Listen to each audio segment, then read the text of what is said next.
las 7:30 de la tarde, una hora menos en las Islas Canarias. Sean bienvenidos a la redacción abierta en el Toro Televisión, donde ya estamos dispuestos para interpretar, analizar y opinar sobre las cosas que a ustedes y a nosotros pues, nos tienen a veces aterrorizados con la actualidad que nos trae el día. Ahora, eso sí, aquí lo hacemos con dos criterios que son ley: la valentía y el rigor. Las dos cosas son igual de importantes. Y eso sí, en un ambiente general de libertades, en el que la gente viene, opina. ¿Alguna vez no les va a gustar cosas que oigan aquí? Seguro. Por eso ponemos una franjita durante el programa que dice, la empresa que edita estas comunicaciones no se hace responsable de la opinión de sus tertulianos. Pero bueno, lo digo porque algunos no lo recuerdan a veces. Bueno, vamos a empezar con algo que es interesante que conozcan. La luz no da tregua a la electricidad. En los últimos meses el precio de la electricidad ha vuelto a dispararse, superando los 10 céntimos por kilovatios en muchos días y en muchas horas, y afectando directamente a nuestros bolsillos, especialmente en lo que se llama las horas punta. ¿Puede recrudecerse eso? Seguro. En invierno no cabe la menor duda. Bueno, entonces cuando más necesitamos de la electricidad resulta que el precio es más inalcanzable, y eso necesita soluciones para las familias que busquen o que puedan encontrar ofertas que acomoden las necesidades de ahorrar y de protegerse por esas subidas constantes de los precios. Hoy contamos con Ángela Sobrino, que nos va a explicar. Muy buenas tardes, Ángela, y gracias por atendernos. Buenas tardes. Nos va a explicar cómo funciona el proyecto Puebla, la nueva iniciativa de comunidad solar que promete revolucionar la forma en la que generamos, usamos y pagamos la energía. ¿Podrías contarnos en qué ayuda ese proyecto vuestro, el proyecto Puebla? Pues el proyecto Puebla es la última iniciativa que hemos lanzado desde Comunidad Solar y consiste en permitir a cualquier persona generar y almacenar su propia energía renovable sin necesidad de tener ninguna instalación de paneles en casa. Estamos acostumbrados a los modelos tradicionales de paneles fotovoltaicos en tejados, pero claro, se nos olvida todas esas personas que viven en pisos o que no pueden hacer una instalación en casa, por ejemplo, gente que vive de alquiler. Entonces, con este nuevo proyecto, lo que hacemos es que las personas pueden participar en un parque solar en remoto, sin necesidad de tener el panel encima, y ahí tienen panel solar, y además hemos añadido una novedad, que es que también tienen baterías. Lo que hacen las baterías es poder almacenar la energía generada durante el día, y por la noche, por ejemplo, que es cuando más sube el precio de la electricidad, sobre todo ahora en diciembre, pueden utilizar esa energía a 0 euros, porque al final lo han generado ellos mismos. De esta forma lo que hacen es reducir su factura de la luz, porque estás usando tu propia electricidad en los momentos más caros. Además, esa independencia, porque no dependes del mercado eléctrico, que como hemos visto es muy volátil, y además te garantizas esta estabilidad durante 40 años, que es la duración que tiene este proyecto. Bueno, o sea que estáis abriendo las puertas a que sea cual sea tu tipo de vivienda, te puedas beneficiar, igual que si tienes un chalet te puedas instalar las placas solares en el tejado. Sí, justo. Este nuevo proyecto lo que hace es eliminar muchas barreras que tenían, pues, como decía, personas que viven en un piso o personas que tienen una mala disposición del tejado. Es válido para cualquier usuario que esté conectado a la red, cualquier persona que esté conectada a la red eléctrica. Y claro, incluso para gente que vive de alquiler, porque al final tú eres el dueño de una energía que se produce en un parque en remoto. Entonces, es una opción muy buena para democratizar el acceso a la energía renovable. Están instaladas los paneles y las baterías en un parque externo, no necesitas hacer ninguna obra ni instalación, que encima el proceso es muy sencillo, y aprovechas toda la energía que están generando esos paneles como si los tuvieras en tu propio tejado, porque son tuyos. ¿Cuál dirías tú que es el mayor beneficio para que alguien que esté pensando en incorporarse a vuestro proyecto que pudiera tener al hacerlo? Yo creo que destacaría que el mayor beneficio que aporta este proyecto es la independencia. Al final, ahora mismo todos estamos atados a este contrato de luz, todas las personas que no pueden tener su propia energía. Te atas al mercado al depender constantemente de cómo está el precio de la luz, porque al final no puedes dejar de consumir energía, tienes que encender la luz y encender el frigorífico. Entonces, el poder tener esa independencia y estabilidad de garantizarte tu energía a 0 euros durante muchísimo tiempo, pues yo creo que es el mayor beneficio que te puede dar, aparte del ahorro que supone y la rentabilidad. Ángela, ¿cómo pueden obtener más información sobre el proyecto Puebla nuestros espectadores? Pues yo les recomiendo que entren en nuestra web. Tenemos un apartado concreto del apartado Puebla, que ahí pueden ver todo. Incluso tenemos una calculadora para hacer la simulación de, en cada caso concreto, qué necesitan, cuánto ahorrarían. Y si no, lo mejor es que llamen al teléfono que están viendo en pantalla de Comunidad Solar. Tenemos unos asesores fantásticos que les asesorarán en lo que necesiten y sin compromiso. Así que les animo a todos a que por lo menos soliciten la información y vean de qué se trata. Pues muchísimas gracias por acompañarnos, por explicarnos cómo funciona el proyecto Puebla, una solución que sin duda puede cambiar la vida de muchos hogares españoles. Así que ya lo saben, ahí está el teléfono 980 28 12 a disposición. No se lo pierdan porque recuperar la libertad en términos energéticos va a ser la clave del futuro. Muchas gracias, Ángela. Muchas gracias. Un placer. Bien, vamos con lo que vamos. En primer lugar, me complace presentar a don Francisco Camps, que me acompaña aquí a mi lado. ¿Cómo estamos? ¿Qué tal? Buenas tardes, muy bien. Bueno, es a propósito de un libro que acaba de aparecer en el mercado, que se titula, lo tengo aquí, ahora van a ver mejor, en el trabajo técnico de nuestros equipos, Paco Camps, Reenfocando España. En este libro se explica su aventura personal, una aventura personal que se resume en 15 años de persecuciones judiciales que han terminado, ¿cómo? En 10 absoluciones. En 10 absoluciones. A usted le han dado la absolución plenaria. Más o menos. Bueno, nos reímos, yeah, pero 15 años... Ahora es satisfacción porque ha terminado todo esto, pero los 15 años día a día, noche a noche, es muy duro, sí, sí. Muy, muy complicado. Pero... ¿Qué pesa más? La sospecha que tiene sobre un ciudadano que está medio informado, no conoce las cosas a fondo, no domina el tema, pero sí tiene una percepción contraria a uno mismo. Eso debe ser una tortura para alguien que ganó elecciones en el pasado y que fue presidente de los valencianos. Sí, efectivamente, esta es una de las torturas más duras, pensar que hay gente que piensa que a lo mejor alguien ha hecho algo raro. Algo habrá, ¿no? Tampoco y además alguien como yo o como cualquier otro candidato que se presenta a las elecciones, que pide el voto de sus conciudadanos, que lo que intenta es decirles si yo presido, en este caso la Generalitat Valenciana, las cosas van a ir mejor, confíe en mí, tenemos proyectos de futuro para todos, esperanzadores, ilusionantes, se consigue que la inmensa mayoría de los valencianos me apoyen y luego piensas, ¿qué estarán pensando algunos de los que me votaron? Eso sí que solemos olvidarnos de las cosas que como presidente impulsaste e hiciste, son una realidad. Pero eso la gente... Y sobre todo que además se refrendaba elección tras elección, sobre todo en la última, ¿no? La del año 11, que ya estaba todo el lío montado en torno a mi persona en relación con estas cuestiones, y pese a todo los valencianos me dieron el mayor número de diputados autonómicos que nunca jamás ningún presidente de comunidad autónoma ha tenido en la Comunidad Valenciana, ¿no? Y sí, efectivamente, esa sospecha, ¿no? La sensación de sospecha, aparte, en fin, del lío, del papel, del informe, de la denuncia, de la propia imputación, de los escritos que aparecen del juzgado, de los autos, de las providencias. Es agotador, físicamente y psicológicamente es agotador. Pero bueno, gracias a Dios lo hemos resuelto de manera satisfactoria y por eso al principio esta sonrisa de alegría de poder estar aquí con usted, consciente de haber superado estos años de la mejor manera posible.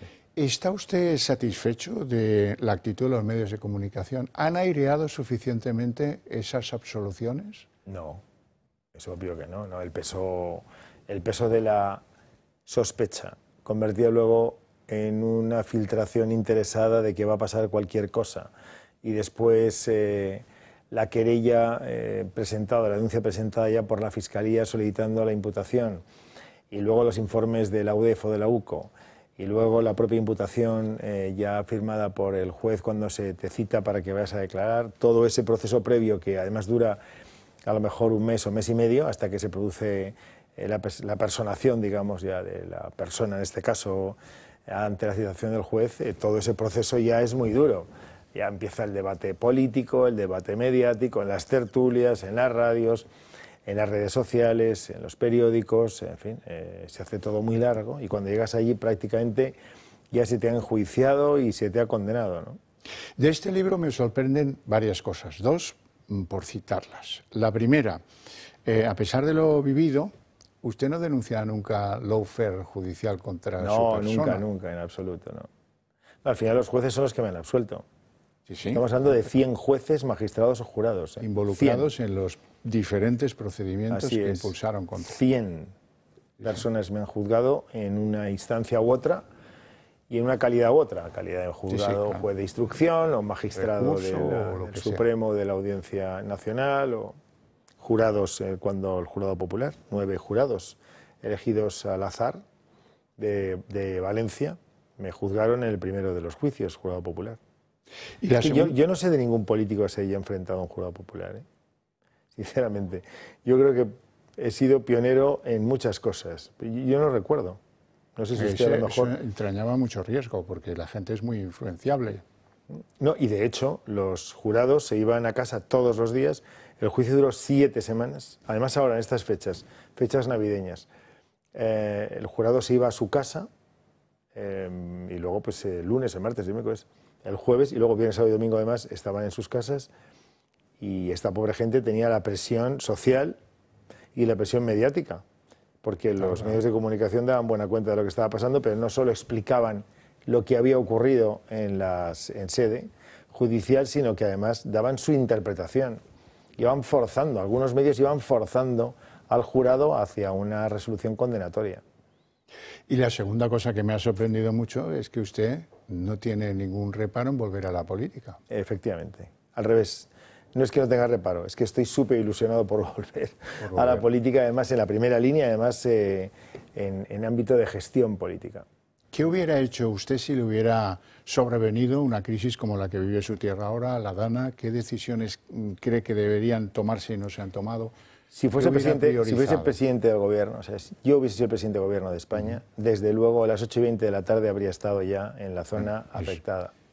Me habría llevado a la ministra de Defensa o el ministro de Defensa, al ministro o ministra del Interior, de Medio Ambiente, de Infraestructuras. Habría llamado al presidente de la Comunidad Autónoma, habría llamado al presidente de Diputación Provincial, habría llamado a los alcaldes, habría montado un gabinete de crisis, se habría desplegado el ejército, coordinado desde el Gobierno de España, un mando único. A las 6 de la mañana, a las 12 de la mañana o del mediodía, a las 6 de la tarde, a las 12 de la noche, habría dado personalmente o alguien de ese gabinete de crisis información y cumplida cuenta de la tarea que se estuviese realizando por el ejército, la policía, la Guardia Civil, los bomberos. Y si hubiera sido habría coordinado, le habría pedido al presidente del gobierno, que es lo que se pidió, que estuviese allí, porque es emergencia nacional. O sea, si hay una descripción en la legalidad vigente española que define perfectamente lo que es una emergencia nacional, desde luego es esta, que supera además incluso la propia descripción prevista en la propia ley. O sea, ni la propia ley tenía previsto una emergencia de semejante fuste. Y dice claramente que al ser nacional, porque lo es, actúa directamente el Gobierno de España. Porque el Estado actúa sin pedir permiso ni negociar, actúa. El policía es Estado, actúa. El Guardia Civil es Estado, actúa. El juez es Estado, actúa. No negocia, no pregunta. Pero como tenemos un Estado, una Administración General del Estado, en manos de Sánchez y en manos de gente que lo que pretende es que el Estado desaparezca, que se pasen el día negociando con los independentistas la destrucción del Estado, la aparición del Estado, el menoscabo del Estado.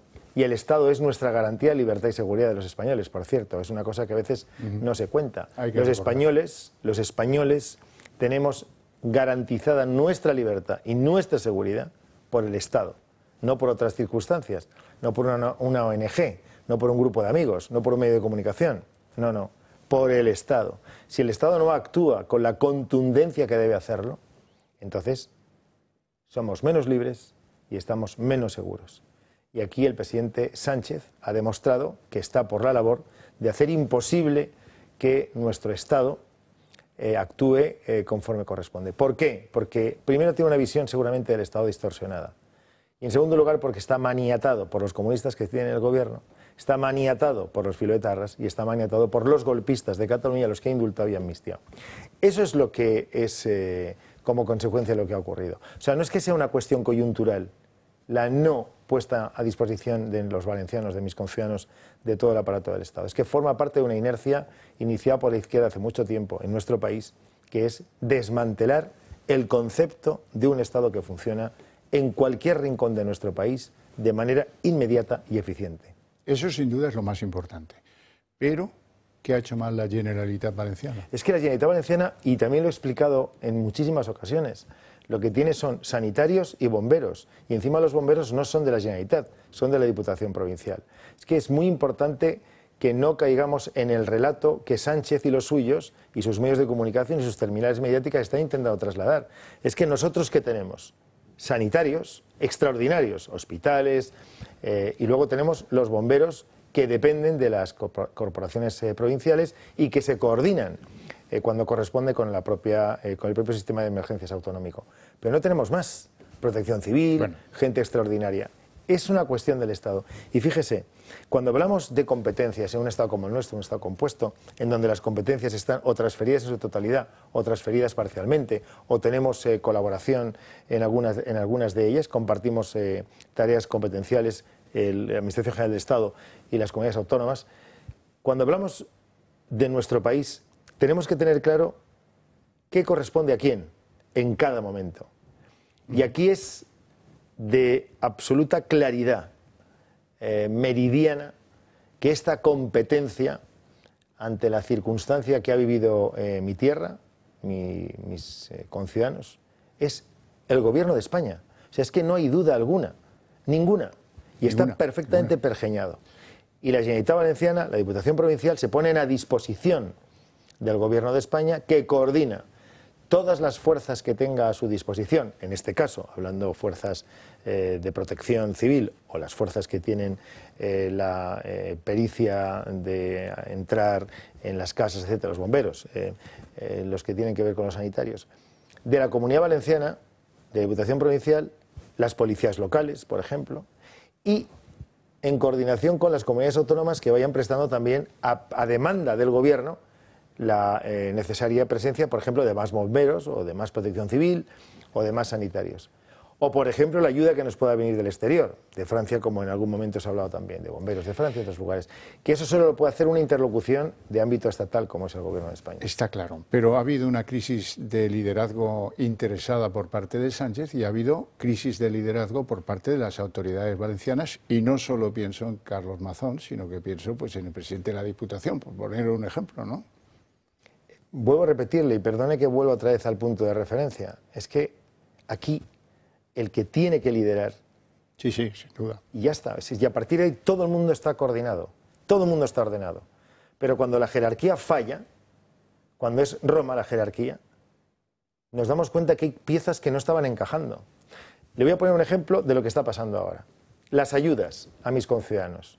Unas vienen del Estado, otras vienen de la Generalitat, otras pueden venir de la Diputación, las menos, ayuntamientos con un tema de impuestos municipales. Vamos a ver, tendría que haber un plan de incentivos, exenciones, coordinado, Estado, autonomía, Diputación y en este caso también ayuntamientos. Un plan que los ciudadanos supiesen exactamente a qué se tienen que atener. Un consorcio aprobado por ley nacional en el Parlamento español, que reuniese a todos aquellos actores que tienen cosas que hacer, planificado. Desde luego el encauzamiento definitivo ya de los barrancos de la cuenca hidrográfica en la parte sur del cauce del río Turia, hasta la desembocadura del río Júcar, entre otros lugares que también tienen y amenazan siempre en circunstancias de este tipo. Pero las infraestructuras y los equipamientos, por ejemplo, cercanías es del Estado, el metro tranvía es de la Generalitat Valenciana. Bueno, tiene que haber una coordinación. Las cercanías están en marcha, el metro en parte también lo está. Tiene que haber un plan que se cuente. Los polígonos industriales pegados a la A7, o los polígonos industriales pegados a la pista de silla, o los polígonos industriales, en fin, también tiene que haber una coordinación de reactivación económica, una planificación. ¿Cuáles son los que están más afectados? ¿Cuáles son los que están menos afectados? ¿Cuáles podemos poner en marcha? ¿A qué ayuda nos referimos? ¿Qué es lo que tenemos que hacer? ¿Qué es lo que tenemos que decidir? No hay una planificación ya al corto plazo de lo que tendría que ocurrir. La retirada de los vehículos amontonados en muchos lugares, en muchos municipios que yo vi el lunes pasado de nuevo, me hice un recorrido por todos los municipios afectados y están los montones del este. Bueno, tiene que haber una labor también de coordinación. Se llama decisiones, un plan de decisiones. Decisión 1, decisión 2, decisión 3, decisión 4, decisión 5. Esto le compete al Estado, esto le compete a la Comunidad Autónoma, esto le compete a la Diputación Provincial, esto le compete al Ayuntamiento. Esto que es tan evidente que es de sentido común, si hubiese una jerarquía perfectamente organizada de coordinación por parte de quien tiene la potestad y la competencia absoluta en esta materia, que es el Gobierno de España, ya estaría en marcha. Las ayudas, por ejemplo, que están dando, por ejemplo, dos grandes empresarios españoles, que son Juan Roig y Amancio Ortega, por ejemplo, también podrían estar multiplicando el esfuerzo económico que están haciendo estos señores de su propio peculio personal. Se podría estar multiplicando con las ayudas que tengan que llegar de la Generalitat o del Estado. Imagínese el dinero que está dando Juan Roig o el dinero que está dando Amancio Ortega, sumado al dinero que tiene que dar las administraciones, sumado a la exención de los impuestos, con un plan que los valencianos sepan exactamente cuál va a ser. Por ejemplo, el segundo pago del impuesto de rentas personas físicas de este año se ha aplazado a todos los valencianos de la provincia de Valencia. A los de Valencia ciudad, a los de Sagunto y a los de Requena, en este caso afectados, pero por ejemplo los de Oliva también, y a los de Játiva. No estamos en la misma situación. Tendrían que haberse concentrado donde corresponde, ¿no? Pero en cualquier caso, el segundo plazo. De momento no sabemos esa exención o ese aplazamiento o ese incentivo, el tiempo que va a durar, si se ha de devolver o no se tiene que devolver. El consorcio de seguros. Hay un plan de varios miles de millones de euros que también se tiene que hacer frente a ellos por parte del consorcio de seguros, que por cierto en España funciona de forma extraordinaria. Y que no tiene nada que ver con el gobierno. Hay que no tiene, tiene que ver con las compañías de seguros. Con los asegurados. Nosotros, claro, que pagamos en la Claro, es efectivamente. En ese gran consorcio público-privado, ese consorcio, debería también formar parte como interlocución de coordinación de ayudas el propio Consorcio de Seguros de España, que es, ya le digo, de los mejores que hay y tiene muchos más años de los que hay en el mundo. Y actúan rápidamente y con una agilidad y una eficiencia tremenda. Es una de las cosas más extraordinarias que tiene nuestro país, en cuanto a eficacia ante una tragedia o una situación como la que estamos viendo allí. Bueno, todo eso podría formar parte de un plan. Y los ciudadanos de Paiporta, de Catarroja, de Alfafar, ya sabrían a qué atenerse. Los alcaldes también lo sabrían. Bueno, pues hay un plan. Por ejemplo, este incentivo lo va a ser no sé cuánto tiempo. Están ustedes exentos, por ejemplo, durante 3 años de pagar este impuesto correspondiente al impuesto que sea. Y además sin devolución alguna. Se ha decidido por parte del Gobierno. Una ley, además, que económicamente lo prevea y que además esté luego incardinada en la ley de presupuestos, en donde se vea el dinero que se tiene que destinar allí. Todo eso coordinado. Pero no estar esperando que te llegue la nota de no va a pagar usted el recibo del agua en los próximos 2 meses. Está ocurriendo en algunos ayuntamientos. Muy bien, está fenomenal. ¿Lo tendremos que pagar luego? No va a pagar usted el segundo plazo del IRPF. ¿Lo tendremos que pagar cuándo? ¿Enero, febrero, marzo, abril? ¿O cuándo lo vamos a pagar? ¿O no vamos a pagar nunca? ¿O esto ya es una suerte de deducción, digamos, a fondo perdido? Bueno, lo de los coches, por ejemplo.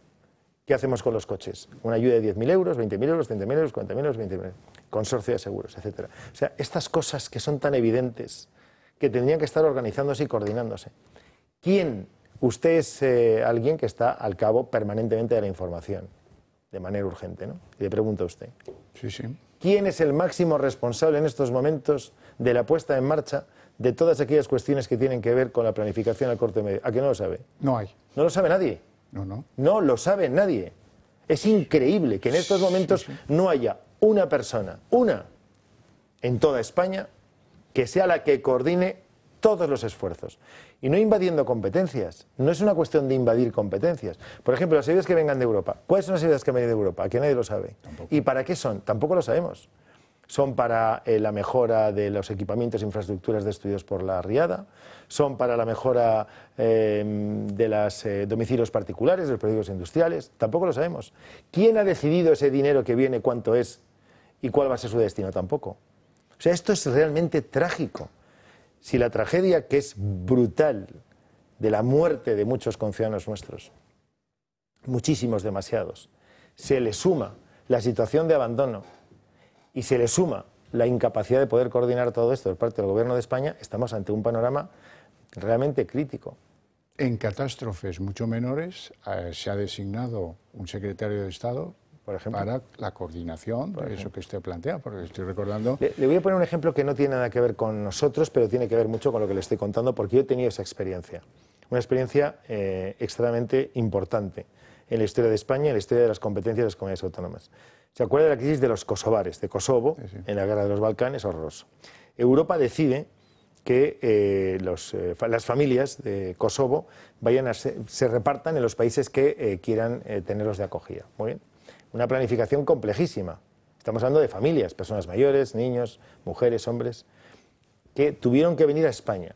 En España, como las competencias están transferidas a las comunidades autónomas, algunas de ellas muy importantes, que tienen que ver con las personas que vienen, por ejemplo, sanidad, por ejemplo, educación, los niños que vienen a escolarizarlos, las personas mayores a hospitalizar a aquellas personas que tuviesen algún tipo de enfermedad crónica, etc. Ese tipo de cuestiones. ¿Dónde los alojamos? Los polideportivos, ¿de quiénes son? Ayuntamientos, diputaciones provinciales, de las comunidades autónomas, de los gobiernos autonómicos. ¿Qué se organizó? Se organizó en Moncloa un gabinete de crisis presidido por Álvarez Cascos, a la sazón vicepresidente del Gobierno de España y presidente de la Comisión de Secretarios, los ministros directamente ligados a esta cuestión, y en este caso el ministro de Administraciones Públicas y yo como secretario de Administraciones Territoriales, en cuanto a la coordinación con las comunidades autónomas en el reparto de las personas que venían de fuera, que estuviesen en las mejores condiciones posibles. ¿A que no se acuerda usted que aquello funcionase mal? No. ¿A que ni se acordaba de aquella crisis? Porque funcionó como un reloj y todos actuaron, Cataluña, el País Vasco, Andalucía, Valencia, Galicia, la Comunidad de Madrid, todo el mundo actuó. Todo el mundo supo qué tenía que hacer. A todo el mundo se le pidió una cosa en concreto y todo el mundo respondió que podía o que no podía, por ejemplo, acceder a una circunstancia de estas características. ¿Por qué el Gobierno de España no está actuando como Gobierno de España en estos momentos? Esta es la gran pregunta de esta gran tragedia que estamos viviendo. Es la gran pregunta que me hago yo. Además de la Agencia Estatal de Meteorología, como su nombre indica, es estatal y tiene 150 años de historia respecto de lo que son las lluvias en distintas zonas de España, ¿de acuerdo? Saben ellos, tiene un histórico. La Confederación Hidrográfica del Júcar tiene 100 años de historia y también tiene un histórico de qué ocurre cuando cae una cantidad de agua determinada durante un tiempo determinado en un punto determinado de la cuenca hidrográfica. ¿Cómo es posible que se enviase, parece ser un mail, o se enviase un fax y no se llamase por teléfono el presidente de la Confederación llamando por teléfono al ministro correspondiente, incluso el propio presidente del Gobierno, por supuesto el presidente de la Generalitat? ¿Cómo es posible que todo fuese la emisión de una notificación mediante algún sistema electrónico? Bueno, pues eso ha pasado hasta las 8:20 de la tarde. Ya por la mañana había problemas en Requena y Utiel, bastante gordos, ya se empezaron a inundar estas dos ciudades, más todas las pedanías que han sufrido muchísimo y el campo y todo este lío. Pero bueno, en cualquier caso, la cuestión, ¿dónde está el Gobierno de España? Sigue sin estar el Gobierno de España, en ninguna parte. Volviendo a su calvario judicial, ahora mismo estamos viendo algunos casos de corrupción y alguien inmerso en esos casos de corrupción que colabora con la justicia y hace de denunciante de algunas cosas que ya se verá cómo terminan judicialmente. ¿Usted aprecia algún paralelismo con sus casos y alguna declaración de alguno de los... ¿Se refiere a algún imputado? Sí, me refiero a Costa, por ejemplo. Ya, obviamente no. No hay ningún paralelismo, porque aquí lo que dijo de repente en un momento determinado, porque efectivamente había pactado con la Fiscalía Anticorrupción, era la nada. O sea, realmente no dijo nada. Pero es que de ahí construyeron un edificio de 200 plantas, pero no dijo nada. Pero ¿cómo ve usted eso de pacto con la Fiscalía? Mal. Mal. Lo veo mal. O sea, un imputado pactar con la Fiscalía para acusar a otro que también lo está, me parece un horror. Y como tiene hasta cierto punto cierto sentido que alguien pueda decir que alguien ha cometido algún tipo de irregularidad, yo lo que he propuesto, porque me han hecho esta pregunta estos últimos días en algún momento, lo que he propuesto es lo siguiente. Si una persona imputada decide decirle a la Fiscalía que otra persona imputada ha cometido cualquier tipo de irregularidad, la obligatoriedad de contestar en calidad, en esta parte, de testigo. Y me explico. En la legislación criminal española, la CRIM, y esto lo vimos constantemente, como es imputado, pues puede no contar la verdad. En fin, yo siempre he contado la verdad y al final se ha demostrado que es así, ¿no? Puede no contar la verdad para defenderse y todo este lío. Bueno, si alguien acusa a otra persona de algo, se tiene que convertir en testigo de cargo. Tendría que, durante el proceso en el que está diciendo algo de alguien, no tener el aval, el derecho, la protección de la imputación y tener que obligatoriamente contestar a las preguntas, obviamente del juez, del fiscal y de la defensa del defendido que puede haber sido interpelado en esta cuestión por este imputado. A mí, Si eso es así, si se descubre una fórmula que permita que alguien diga de otro imputado en el mismo proceso algo, siempre y cuando el aludido pueda, su abogado, defender y preguntar a la persona que lo dice para buscar verdad y esclarecer delante del juzgador aquella cuestión que pueda ser interesante. Caso contrario, se pierden garantías por parte de aquel que... Vamos a ver, no es que se pierdan garantías, es que al final no sabes muy bien en qué terreno de juego te estás moviendo, ¿no? Es de una enorme complejidad. Eso sí que yo lo incluiría en nuestro sistema penal, en el procedimiento. Claramente, usted dice que alguien ha cometido algo dentro de este proceso en el que usted está metido. Fenomenal. Muy bien, de acuerdo. Pues ahora tiene que usted que contestar obligatoriamente sin esa protección del imputado, porque usted está diciendo que esto es verdad. Pues muy bien, fenomenal. Lo encerramos, lo encapsulamos como una parte del proceso determinado, bien sea en fase de instrucción, bien sea en el juicio oral, y usted ahora va a contestar a todas las partes porque le van a preguntar sobre esa cuestión que tiene que ver con la persona aludida por usted. Pues está muy claro. No es mala idea, ¿no? Paco Camps, muchas gracias por estar aquí, muchas gracias Encantado. por haber escrito esto de Reenfocando España, que le recomiendo, está editado por Libros Libres y está a su disposición. O sea que gracias por estar aquí, gracias por intentar volver a la política, porque pocos tienen el valor, ¿no? Y eso hay que... De hecho, la tercera parte de este libro, que es Reenfocando España, es una especie de análisis de lo que yo entiendo debería ser nuestro país a partir del momento en el que Sánchez se vaya. Y yo auguro que, si Dios quiere, Sánchez irá muy pocos meses de la presidencia del gobierno, porque esto no hay quien lo soporte. Pero en cualquier caso, creo que España necesita... No es poca la labor que no le es poca queda la labor al que herede, ¿eh? Desde luego, no, pero es muy importante que España tenga una visión potente de futuro, que mi partido, el Partido Popular, tenga un plan de proyecto de España para, a partir de ese momento, reenfocar, revitalizar, recomponer institucionalmente el país, devolver tranquilidad y seguridad a los españoles, transmitir seguridad también fuera de nuestras fronteras a los que vengan aquí a invertir, desde luego, y que cambien las cosas. ¿Ha hablado con Feijóo? El día 29 de mayo a las 12:30 de la mañana, cuando supe lo de la absolución, le llamé por teléfono y quedamos que cuando pudiese y fuese adecuado, la circunstancia lo requiriese, nos veríamos para hablar del futuro, sí.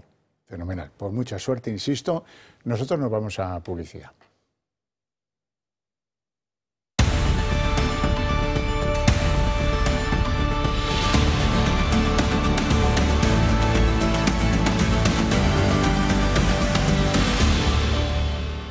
Las 8:05, momento en el que abrimos la mesa de análisis político. Hoy, lo primero, presentarles a nuestros invitados. Don Miguel Gutiérrez, periodista de esta casa y compañero. Muy buenas tardes. Muy buenas, Xavier, encantado de estar aquí. Y don Mario Garcés, político, intelectual y además hombre con experiencia en diferentes administraciones públicas. Estábamos hablando con Paco Camps de su calvario, 15 años. Un calvario interno y externo. Y 10 absoluciones. ¿eh? Lo conozco bien, lo conozco bien. Tremendo, tremendo. Bueno, empezamos con algo, no sé si positivo, pero que hay que conocer, porque uno tiene los chips metidos en la cabeza. ¿Cuál es la población que tiene España? Pues estamos a muy poquitos de ser 49 millones. Bueno, los que vivimos aquí. Vais a ver ahora la gráfica que así lo demuestra, datos oficiales, naturalmente, cerrados, eso sí, el 1 de enero del 24. Esto seguro que ya estamos por encima de los 49 millones, ¿verdad? Lo que hay que compensar de la información que veis en pantalla es que si lo miramos en número de niños, son 80.000 menos que la última vez que se hizo el censo, 83.000 menos. O sea que, y si viéramos el origen de la diferencia o de la diferencia respecto del último censo, veríamos que en su mayoría son inmigrantes que han venido a vivir con nosotros y que se desglosan en, pues tenemos una población en nuestro país de casi 1 millón de marroquíes, de 600.000 rumanos y de 587.000 colombianos, que se dice pronto, que se dice pronto. Eso ya empieza a ser un peso. Bueno, estos son datos, así se los hemos contado, como decía el clásico, y ahora vamos al tinglado de la política. Hoy el tinglado de la política estaba muy centrado en algunas cosas que son muy llamativas. Por ejemplo, ¿qué ha pasado con el impuestazo de las energéticas? ¿Qué ha pasado en la sesión de control, verdad? Todo eso lo vamos a ver en un trabajo que les hemos preparado aquí. En síntesis, lo resumo, el equilibrista que se acostumbra a vivir en el alambre, al final, tarde o temprano, se cae. Y este gobierno parece tener pocas posibilidades, si no ninguna, de aprobar los presupuestos en estos momentos y juega esa doble baraja con Podemos por un lado, con Junts y con el PNV por otro, y parece que el encarte es malo y que no va a salir en esta ocasión con bien Pedro Sánchez de ese equilibrismo, cosa que ya sé que a ustedes les preocupa más bien poco. Están esperando a muchos que se caiga. Vamos con ello. Todos amarran un plan para hacer saltar por los aires la legislatura. Podemos dicta sentencia. Si todos los acuerdos a los que yo he llegado con el Partido Socialista no están cumplidos, no se dan las condiciones para que yo pueda negociar el gran acuerdo del año de la legislatura, que son los presupuestos generales del Estado. Y compromete los apoyos de Sánchez para sacar unas cuentas públicas. En Moncloa insisten en un plan urdido por los de Belarra para derrocar a Sánchez. Se lo achacan incluso a Pablo Iglesias, líder en la sombra de la formación morada. Entre sus planes estarían decir no a los presupuestos y forzar también un adelanto electoral. En el PNV se lo reprochan. Nosotros siempre hemos sido muy claros, ¿no? Quienes ponen la estabilidad parlamentaria en juego son aquellos que una y otra vez están amenazando al gobierno sin darse cuenta de que no hay una mayoría de izquierdas neta en el Parlamento. Y me estoy refiriendo a la señora Belarra. Porque no existe una mayoría de izquierdas en el Congreso. Los nacionalistas vascos, de hecho, se han unido al Partido Popular, Vox y Junts para tumbar el impuesto a las energéticas. Los de Carles Puigdemont, partido del que más depende Sánchez, también tiene su propio plan para amordazarle. No posarem en risc les competències a Catalunya i els que hauran d'explicar, el PSC i Esquerra, hauran d'explicar per què ells han intentat posar en risc tot això a canvi d'un titular i un impost que saben que és fake. Una crítica que se suma también al ultimátum de Esquerra. En cualquier caso, Esquerra Republicana será exigente, sí. Creemos que tenemos toda la legitimidad del mundo y el deber de ser siempre exigentes en el cumplimiento de los acuerdos que el Partido Socialista o cualquier otro haya firmado. Y es que Sánchez cumple o se queda solo. Esto parece la conjura de los boyardos, porque están todos soliviantados. No sé qué aguante tendrán en esta ocasión, pero claro, no se puede ganar a póker siempre, ¿no? Bueno, es la conjura de los necios con Ignacio Aurelius, Pedro Sánchez, sí. ¿No? Esta es la realidad, ¿no? Vamos a ver, Pedro Sánchez lleva jugando una partida, no desde la última legislatura, desde hace ya 6 años, basada en un doble eje. Yo tengo el compromiso de todos mis socios, que sé que es un compromiso inestable, donde hay pulsiones contradictorias y contrapuestas. Es evidente que el interés que puede tener el PNV en materia fiscal o de defensa de los oligopolios o las oligarquías empresariales vascas no tiene nada que ver con el interés de Bildu o con el interés de Esquerra Republicana Cataluña. Y él sabe una cosa, él sabe que ese eje es inestable, pero él juega en el alambre sabiendo que puede tener debajo una especie de manta donde pueda caer. ¿Por qué digo esto? Porque sabe que el contrafactual es peor para sus socios, o así lo ha vendido. ¿Qué quiero decir con esto? Lo que quiero decir es que ni Junts, ni Esquerra, ni PNV tienen un incentivo claro a romper ahora porque consideran que la otra opción es peor, o se ha vendido como peor. ¿Qué pasa? Que en el mundo, y lo hemos hablado muchas veces en este mismo plató, el mundo de la insania, de la idiocia política, cuando hablas con un enajenado, y en este sentido Puigdemont es una persona que vive ajena a toda realidad, pues puede pasar cualquier cosa, porque efectivamente alguien puede llegar y cortar rápidamente el alambre, ¿no? Ante esas circunstancias vamos a vivir espectáculos de este tipo como llevamos viviendo 6 años, donde hay un equilibrio permanentemente inestable, donde se aprueban un paquete de medidas que es una miscelánea absolutamente heterogénea, donde se da de comer a cada una de las figuras que componen el puzzle, donde la oposición saca provecho porque consigue meter parte de sus medidas apoyadas por el PNV y apoyadas por Junts, y en este sentido al final uno se pregunta, ¿qué política fiscal hay en este país? Es la política fiscal de los pajaritos. Es decir, el pajarito va picoteando y coge una amiguita de aquí, coge una amiguita de allá, según convenga. Es decir, no hay política fiscal, es la política de la componenda. España no puede vivir así. Y España vive en una absoluta inestabilidad. Y un último punto, porque me parece maravilloso haber empezado el programa con esa estadística sobre la composición demográfica de España. Ojalá la política española comenzara todos sus debates en el Congreso de los Diputados sobre cómo es la composición poblacional de España, para que vieran que en España, efectivamente, las mujeres ya solo tienen 1,1 niño y tenemos la tasa de vamos a decir, en fin, de envejecimiento más alta, de mortalidad más alta de todo el mundo junto a Japón, para que le quede claro a todo el mundo. Y que ante esa situación los verdaderos políticos deberían atender a esas situaciones y no estar a cuestiones menores sobre los villancicos en el Parlamento de Andalucía o no sé qué historias más, que evidentemente lo que hacen es entorpecer el discurso político. Miguel, sin embargo, hay unos actores que si no se nota, ya les viene bien que haya elecciones y las quieren pronto, los de Podemos, ¿no? Sí, están ahí jugando con eso, porque se ve que según las encuestas, ¿no? Sumar está como flojeando poco a poco.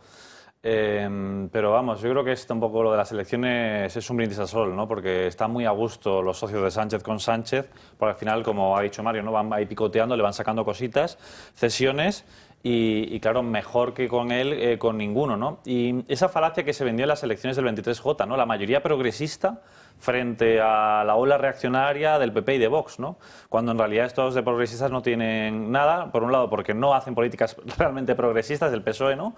Ni vivienda, ni ninguna cosa que se le parezca, ¿no? Que pueda facilitar la vida de los ciudadanos. Y luego, claro, es que tiene socios como el PNV o como Junts, que es que no van en la línea de la izquierda de muchas cosas, ¿no? Y claro, al final esto lo pagamos nosotros, porque no tenemos las cosas que necesitamos, como digo, ¿no? Como por ejemplo que suban los salarios, que tengamos empleos más, digamos, indefinidos, no temporales, ¿no? Que se está jugando mucho con lo de fijo y discontinuo, que tengamos acceso a la vivienda, que podamos tener hijos, que es lo básico. O sea, España, si no tenemos hijos, si no conseguimos revertir esa deriva, ese invierno demográfico gélido que sufrimos, España va a dejar de existir, pero porque no va a tener lo importante, ¿no? Que es la población española. Y ya vemos que es que lo único que hace que el balance no sea negativo es la población inmigrante, que tienen más hijos. Pero claro, eso también habría que plantearse qué estamos haciendo. ¿Estamos haciendo España o estamos haciendo diferentes comunidades que son ya, bueno, al final ese multiculturalismo, ¿no? Del que tanto se habla, que es lo que se está fomentando, ¿no? Un dato que es muy revelador de que la clase política española no se centra en eso es que las ayudas al aborto son 30 millones de euros al año, mientras que a la natalidad tan solo se destinan 3. Entonces ya ahí se ve muy claro. Si me permitís un comentario, hace 5 años... El primer niño que nació en la provincia de Soria nació el 5 de enero, tardó 5 días en nacer un niño. Antes eran minutos. Y se llamó Abril, no enero, y era hijo de un ecuatoriano. Esto es Soria. Sí. O sea, el frío soriano se ha extendido a todo el frío español y es un frío demográfico. Y este es el verdadero problema que debería estar acuciando a la política. En Soria hasta los que mueren asesinados son cubanos. Tienes razón, lo vimos ayer. Sí. En fin, tristemente, por cierto. Bueno, Ábalos, ayer pidieron el suplicatorio. Ayer dijo el PSOE que iba a apoyar esa petición. Se ve un poco acorralado. Su pase por el juzgado ha servido de bien poco. Al día siguiente le pidieron el suplicatorio. Y hoy ha decidido explicarse. Entiendo que él cree que con esto ha pasado al ataque. Me ha dejado perplejo que se atreva a denunciar a la UCO. Oiga, pero vamos a ver, es que la UCO me investigó datos personales, pero usted se da cuenta de lo que está diciendo. ¿Pero qué cree que hace la UCO con el resto de los mortales? A ver, Ábalos, para unas cosas está listo y para otras... Bueno, vamos a ver lo que ha contestado hoy Ábalos. Ábalos pasa al ataque. Se está violentando claramente a un representante electo. Y denuncia a la Guardia Civil por haber interceptado un sobre que iba dirigido a su nombre. Pero me niego a normalizar una práctica de este tipo. Hay un hecho muy grave para la democracia y es una investigación al margen de una autorización judicial. No estamos ante lo que sería o lo que se conoce o denomina como hallazgos casuales. Según el exministro, los agentes montaron un dispositivo en su domicilio, tomando nota de sus entradas y salidas, así como de su vehículo. Dice que la Guardia Civil, el 4 de noviembre de 2023, llegó incluso a seguir al hermano de quien fuera su asesor, Koldo García, para requisarle una documentación que iba dirigida a él. Para Ábalos, estas prácticas no pueden permitirse, y menos cuando uno está aforado. Sobre ello, la Sala Penal del Tribunal Supremo ya ha activado las solicitud para pedir al Congreso su permiso para seguir investigándole. Cosa que hasta que se resuelva, Ábalos estará a salvo de la vía judicial al menos hasta el mes de febrero. El exsecretario de Organización del PSOE, que ha negado que se hubiera llevado comisiones, así como que exista un pacto con Koldo, el Gobierno o el Partido Socialista, tendrá entonces que hacer frente a nuevas informaciones que revelan su papel principal en la trama de las mascarillas. El digital OK Diario se ha hecho eco de varias conversaciones vía WhatsApp entre el exministro y el comisionista de la trama, Víctor de Aldama. En ellas, Ábalos habla con el empresario sobre cómo traer material sanitario durante la pandemia y un contacto directo que el exministro siempre ha negado, incluso en su declaración voluntaria ante el Supremo. El aforamiento a muchos nos produce verdadera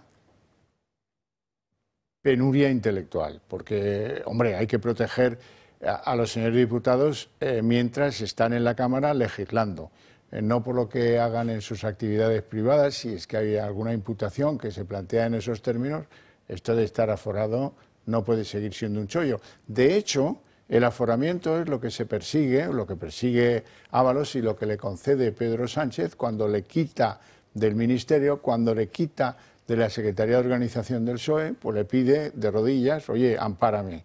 Y el amparo es convertirte en diputado en el Congreso y con eso pues alguien cree que vive más seguro, ¿no? Bueno, yo cuando leí las declaraciones de Ábalos las tuve que leer 3 veces, porque no daba crédito. Digo, debe haber un error en el titular. Dice, ¿cómo es posible que la UCO me esté investigando datos personales? Entonces me llamó la atención porque ahora mismo en los Goya ha sido nominada una película que es un biopic de Gila. Y entonces yo me imaginaba con un casco Ábalos llamando a la UCO. Digo, ¿es la UCO? Sí. Dice, ¿a qué hora piensan atacar? ¿A qué hora piensan ustedes investigarme? No me toquen los datos personales. Digo, vamos a ver, si te están investigando, lógicamente te investigarán los datos personales, como no puede ser de otra manera. A un delincuente, lo que sea, a un presunto delincuente, a un eventual delincuente, si hay un indicio de posible comisión de delitos, evidentemente le van a investigar. Y además eso lo ordena un juez. No, y efectivamente, que no es una actuación graciable ni arbitraria de la UCO. Un juez de un tribunal que se llama Supremo, ¿no? Totalmente. Y a partir de ahí los aforamientos, yo vivía, siendo diputado, alguna votación para levantar el aforamiento y son votaciones peculiares, porque son votaciones que se hacen sin que se pueda seguir en televisión. Y además se hacen de manera secreta. Ahí no aparece señalado quién vota a favor y quién vota en contra. Entonces eso se apaga la televisión de pronto y están todos los diputados y de pronto además suele haber una señal de tu jefe de filas en el que dice hay que votar tal cosa. Yo creo que, yo siempre pensaba, digo... Otra cosa que habría que eliminar del Congreso. Totalmente, digo, más allá de esa instrucción... El que cobra piensa. Exactamente, o sea, ahí no, el que cobra piensa, no, ahí piensa el que cobra ni piensan, ahí no, esto funciona al revés. Entonces, a partir de ahí yo siempre pensaba, hombre, si alguien figuradamente ha cometido un delito, investíguese, levántese el aforamiento, que al fin y al cabo es un privilegio excepcional que no debería existir para los diputados, ¿no? Miguel. No, yo opino como vosotros, es decir, que parece una cosa un poco anacrónica, ¿no? Es decir, como que están los ciudadanos de a pie y luego están los políticos, ¿no? Que tienen ese aforamiento, esa protección. Y es que, viendo cómo se las gasta el Partido Socialista, porque sí, siempre que se ha pedido, se ha hecho un suplicatorio, se ha concedido, ¿no? El Congreso ha dicho, sí, efectivamente, pues queda levantada la inmunidad de cierto diputado. Pero es que yo creo que son capaces de todo por sobrevivir. Es decir, si Ábalos dice, que tiro de la manta como me quitéis la inmunidad, pues a lo mejor es que se ponen de acuerdo la mayoría de Sánchez y votan en contra de que se le levante la inmunidad, ¿no? Porque yo es que recuerdo el caso de Alberto Rodríguez, creo que se llamaba, ¿no? De Podemos. Sí, el canario de Podemos. Lo que costó quitarle y apartarle. Es decir, porque bueno, tuvo ya que el Supremo requerir de nuevo a la mesa del Congreso. Pero fíjate que las circunstancias son diferentes. Aquello son no distintas. comprometía al Gobierno, era un asunto de Podemos, pues si se les puede hacer un favor se les hace. En este caso no dar no conceder el suplicatorio de Ábalos sería un escandalazo, pero es que nos tienen acostumbrados a todo tipo de escándalos, por lo tanto a mí no me sorprendería.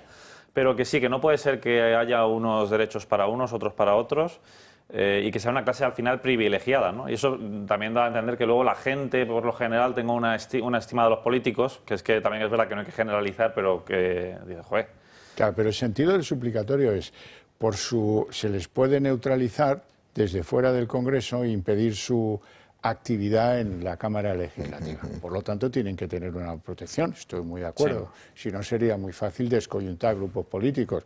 Otra cosa es que al socaire de todo eso se produzcan negocios en los que haya presunción de culpabilidad en delitos que formula el Tribunal Supremo.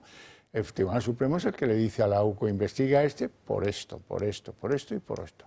Y cuando traen las pruebas, pues hay mecanismos para ir allí y rebatirlas. De todos modos, el aforamiento parte de una hipótesis sorprendente siempre, y es que el Tribunal Supremo, como órgano colegiado, parece que es más neutral y que, por lo tanto, cualquier causa judicial que vea implicado a un político o diputado, pues será vista con mayor neutralidad, o lo que es lo mismo, que si ese aspecto, esa causa se hubiera residenciado en un Tribunal Superior de Justicia de una comunidad o un juez de instrucción de una provincia, que es menos neutral o menos imparcial. Yo, a partir de eso, siempre me ha parecido ya una afirmación curiosísima, porque es tanto como negar la posibilidad de que esos jueces territoriales sean independientes. ¿Que hay más presión? Indudablemente. Un juez en el territorio tiene una presión mediática brutal, y que un Tribunal Supremo puede estar más armado, sí, hasta que empiezan a ser nombrados los magistrados del Tribunal Supremo en función de ciertos equilibrios políticos. Entonces, no sé dónde está la neutralidad, ¿no? Bueno, deciros que el juez Pedraz, que en esta vaina es el que instruye lo de los hidrocarburos, ya sabéis lo que dio 90.000 euros, que dice una señora llamada Carmen Pano, que llevó a la sede del PSOE, 182 millones de euros de fraude fiscal, presunto fraude fiscal, en negocios petroleros. Ya veréis cómo al final termina saliendo Venezuela, ya no cabe otra. Pues el juez Pedraz ha ordenado ya el volcado del único móvil de Aldama que está en su poder, por suerte de las requisas que se hayan hecho en su domicilio, en sus oficinas o donde haya sido. O sea que pronto sabremos cosas ya refrendadas, porque de lo que habla Aldama en el tribunal siempre dice lo mismo: les ruego que vacíen de una vez mis móviles, porque ahí tengo yo las pruebas de muchas de las cosas que he ido adelantando en el juzgado. O sea, eso cerrará algunos episodios que ahora mismo tenemos tal. Desde luego, no se puede decir que Aldama pues no esté cabreado y no quiera acreditar lo que le ha ido a contar al Tribunal Supremo. Es el caso de Reyes Maroto, del que vamos a hablar ahora, porque él la relacionó como alguna de las personas que colaboraba con la trama. Ella se puso hecha una pantera, y mira tú por dónde han salido los correos, los WhatsApps, perdón, de Reyes Maroto con la trama. La trama, en este caso, pues le pedía, oye, ¿cómo contacto yo con el de Tour España, que me tengo que ir a por unos negocios en Arabia Saudí? Y la ministra de Industria, de Comercio y de Turismo, pues solícita, acudió y le pasó los datos de uno que acababa de ser nombrado presidente de Tour España. Así es que, efectivamente, Reyes Maroto colaboraba, o al menos facilitaba contactos a la trama, y de eso empieza a no caber ninguna duda. Tanto es así que José Luis Martínez Almeida, que por cierto es abogado del Estado, pedía hoy que dimitiera inmediatamente. Tan solo una captura de pantalla ha hecho falta para desmentir a Reyes Maroto. Hace unos días, la exministra calificaba de mentiras las declaraciones de Víctor de Aldama. Bueno, es muy fácil mentir, como hizo este señor, y lamentable que no pusiera encima de la mesa ninguna prueba. Cuando a uno se le señala, por lo menos, que en esas declaraciones se hubiera puesto encima de la mesa alguna prueba. Ahora, la actual portavoz del PSOE en el Ayuntamiento de Madrid ha admitido que sí intercambió mensajes con el comisionista, pero niega que tengan que ver con la corrupción. En los mensajes que ha hecho públicos El Confidencial este jueves, podemos observar cómo la dirigente socialista escribió a Víctor de Aldama para trasladarle que había pasado su número al director general de Tour España, Miguel Sanz, lo que supone que colaboraba con Aldama y sus socios. Estos mensajes, intercambiados el 5 de agosto de 2020, se produjeron con el objetivo de evitar que la Organización Mundial del Turismo se trasladara de Madrid a Arabia Saudí. Precisamente, Víctor de Aldama tenía una estrecha relación con el secretario general de la institución. Finalmente, en 2022, el Ministerio de Reyes Maroto firmó un convenio con la Organización Mundial del Turismo que comprometía a España a ceder a la institución el edificio B del Palacio de Congresos de Madrid durante 75 años. Casualmente, en el momento en el que Maroto y Aldama se cruzaron dichos mensajes, Miguel Sanz acababa de ser nombrado director general de Tour España. Desde el equipo de Maroto aseguran sentirse tranquilos. Dicen que no hay nada más allá que un proyecto turístico que no salió adelante. Sin embargo, el alcalde de la comunidad, José Luis Martínez Almeida, ha pedido la dimisión de la portavoz socialista. Reyes Maroto debe dimitir como concejala del Ayuntamiento de Madrid. No está en condiciones de ser portavoz del Grupo Municipal Socialista, no puede seguir mintiendo a los madrileños, tiene que aclarar, insisto, cuántos WhatsApps, cuántas conversaciones, de qué temas trató con Víctor de Aldama.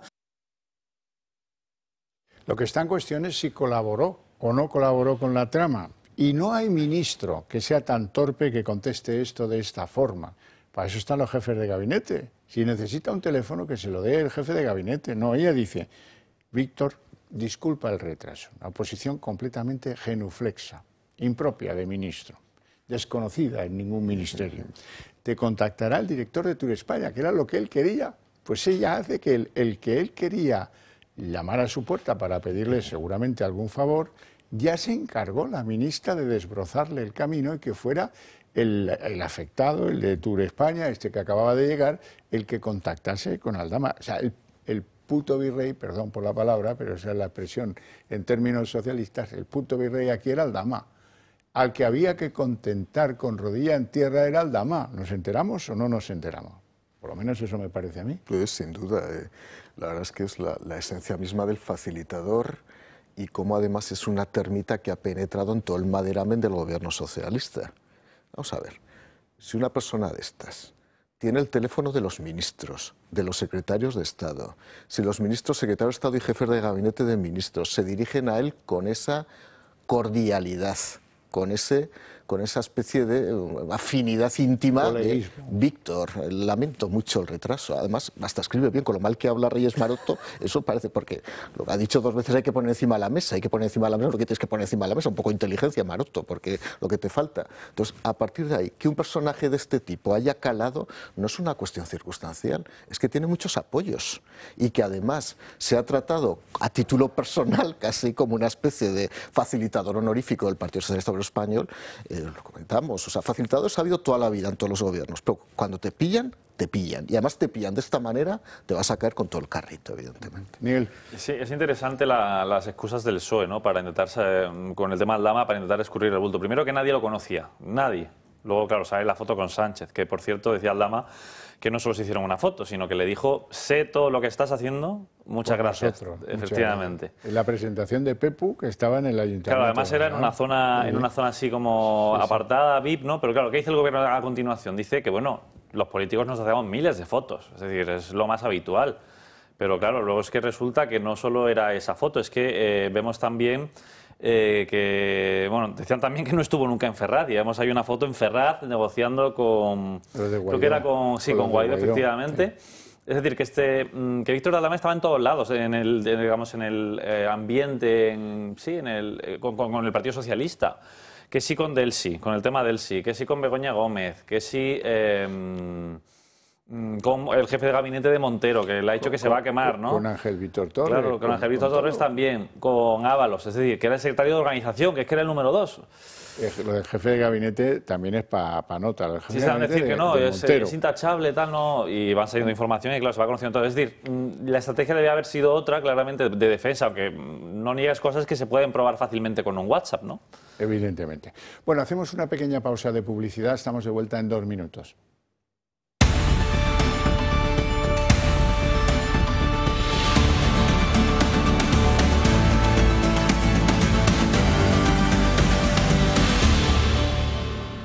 Permitidme que os recuerde algo que me parece de pura lógica. Si queréis que vuestras ideas, vuestros valores, la esencia de lo que queréis para este país nuestro, se trasladen más rápidamente al cuerpo electoral, eso hay muchas maneras de hacerlo, en las cenas de empresa, en las cenas de familia, viene la Navidad, pero iréis muy despacio. Y nos conviene que eso se traslade más rápidamente. Estamos de acuerdo en eso, ¿verdad? Bueno, pues os sugiero una manera muy coherente con ese principio, que es apoyar a este medio de comunicación con el que compartís un porcentaje de esos valores, de esas ideas políticas y no políticas, de esa manera de pensar respecto a nuestro país. Si lo pensáis así, veréis que apoyarnos es una manera de extender con mayor velocidad vuestras ideas sobre el conjunto electoral español que bien nos va a venir.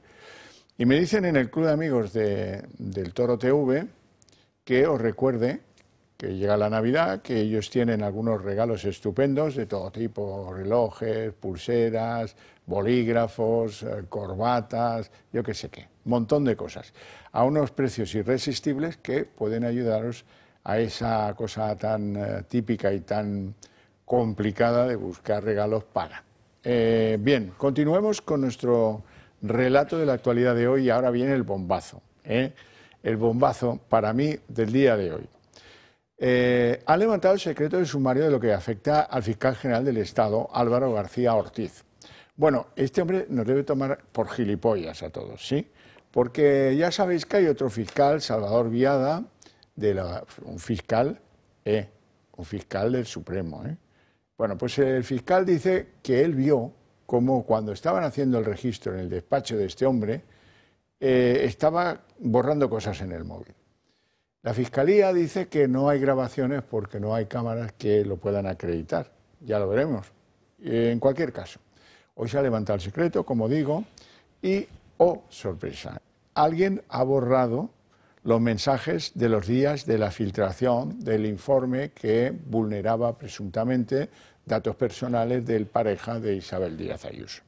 En esos días no hay mensajes de Álvaro García Ortiz.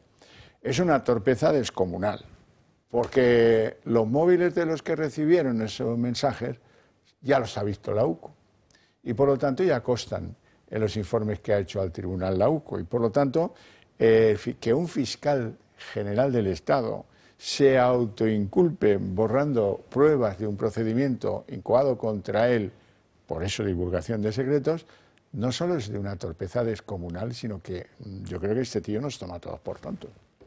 Bueno, yo también cuando lo he leído también he tenido que leerlo 3 veces porque no daba crédito tampoco. Vamos a ver, yo pensaba que Álvaro García Ortiz había inventado la semana sin WhatsApp, una semana entera sin WhatsApp.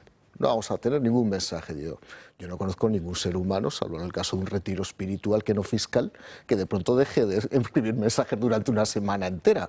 Pero curiosamente el fiscal general del Estado, y en una semana crítica para su defensa jurídica... Es que no se acordaba bien del día. Dejó de escribir. Vamos a borrar la semana entera. Casualmente, exacto, que hay que ser muy torpe, ponerse a borrar todo, además toda la mensajería de una semana entera. Y es lo que tú decías, Javier, es que el problema es que una persona medianamente inteligente y con cordura sabe que cuando se envía un mensaje hay un receptor y que por lo tanto hay una constancia física en el terminal de recepción. A lo mejor piensa que no, a lo mejor es como el niño que intenta ponerse las manos en los ojos a ver si no me pilla, no me pilla. Yo no he sido, me voy a poner debajo del sofá a ver si a mí no me pilla nadie. Pues es que has roto y te ha visto todo el mundo. La verdad es que es lamentable, pero digo, se acaba, para que lo sepan todos los españoles, de inaugurar la semana sin WhatsApp. Y al caso le han añadido un componente nuevo que veis ahí en pantalla, los mensajes del móvil de Lobato, Juan Lobato, el lobo sin dientes del PSOE en Madrid. Bueno, pues resulta que ¿qué van a revelar los mensajes de Lobato? Pues que era un eslabón dentro de una especie de tutti frutti que le quería montar a Isabel Díaz Ayuso con la divulgación de que su pareja es un delincuente fiscal o un supuesto delincuente fiscal. Esa es la pretensión del PSOE.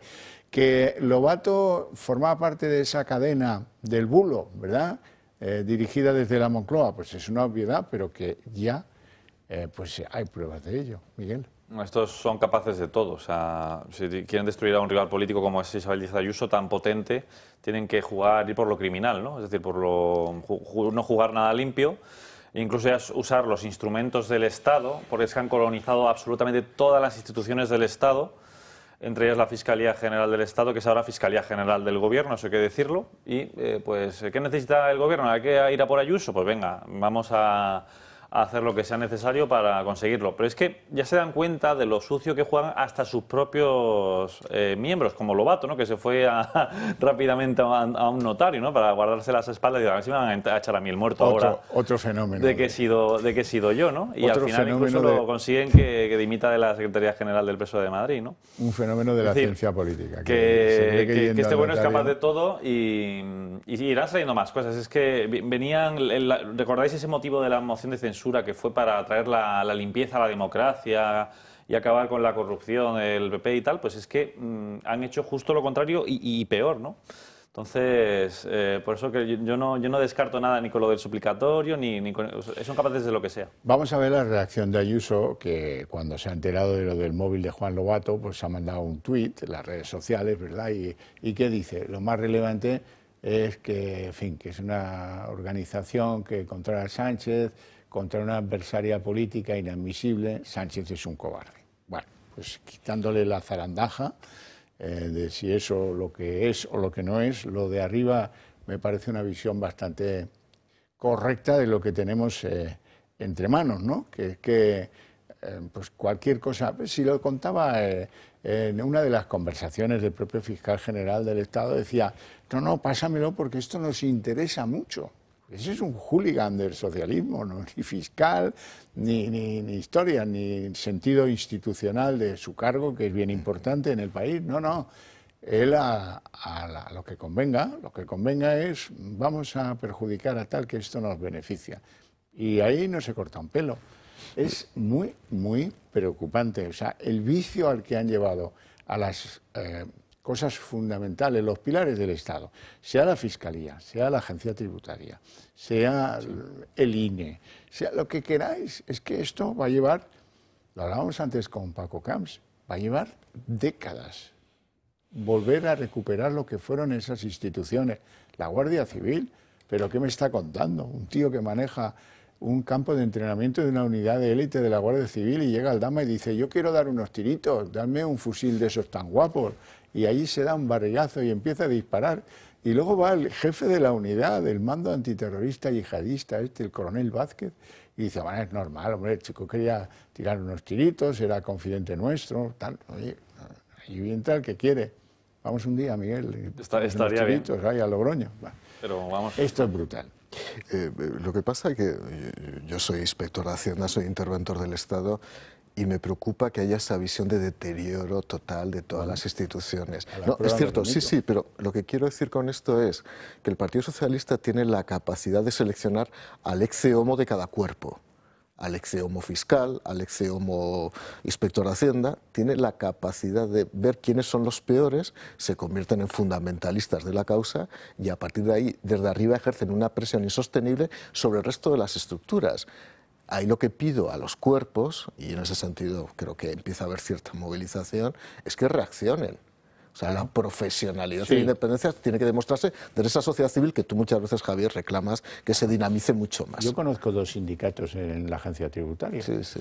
Estamos hablando de si el jefe de gabinete de Montero favoreció, que parece que sí, a una empresa que tenía que apoquinar 1.900.000 euros, una empresa relacionada con la trama, que en lugar de ir a la oficina de Alcobendas y decir, vamos a ver, ¿qué tengo que hacer para que ustedes me levanten el bloqueo de cuentas y tal? Pagar. Y no tengo la pasta, ¿cómo lo hago? Pues busque un aval bancario, pague por él, tráigalo aquí, y si lo vemos, si nos parece bien, le damos en la plaza. No, jefe de gabinete de la ministra. Oh. Y no he oído nada de los sindicatos de la agencia tributaria. No, incluso hay un sindicato de la agencia tributaria que casualmente en sus congresos aprueban programas políticos que luego los asume Podemos o Sumar. Cuando yo nunca he entendido que un sindicato profesional de funcionarios del Ministerio de Hacienda pueda hacer un programa político respecto a cómo tiene que ser la estrategia fiscal de un país. Pero ahí están y nadie dice nada. Y lo que pido es que a los afiliados se levanten de una vez por todas y a esos aspirantes a políticos que nunca lo fueron los dejen atrás y que sean más serios. Bueno, continuemos.